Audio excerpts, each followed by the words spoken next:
Sir, good morning po. Yun. Ang tanong ko po is regarding po sa SSS contribution.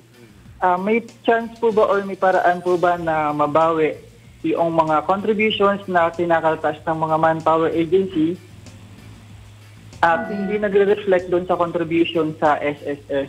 Continuous po yung deductions pero pag i-verify po doon sa account ng SSS, hindi po nagre-reflect sa pangalan po nung binawasan or sinaltasan ng contributions po and yung sa loan. Sige, Dolph, tanungin natin yan kay Ma'am Beth. Ma'am Beth? Bali, hindi nyo ito mare-refund dun sa employer o agency. Kailangan mag-file kayo ng reklamo kasi meron tayong batas dyan na dapat i-remit nila at i-report kayo sa SSS kasi yan ay kasong kriminal.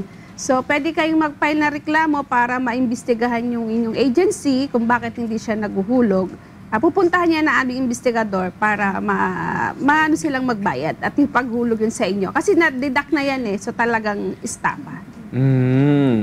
So, Dolph, kailangan mong pumunta sa pinakamalapit na... malapit lang pala ikaw dito sa SSS Cubao, no? Sa Along EDSA yan, di ba, Ma'am Beth? Sa hilera yan ng farmers, no? Pumunta ka doon para mag-report. Magsama ka na rin ng mga kasamahan mo dyan sa Manpower Agency para lahat kayo makapag-execute ng affidavit at mareklamo na yung inyong pinapasukan ng Manpower Agency dahil bawal yun, di ba? Dahil hindi kayo nakakakuha ng benepisyo habang kinakaltasan naman yung sweldo ninyo. Kaya dapat masuplong yung mga ganyan. Okay, Dolph? Okay po. Maraming salamat po.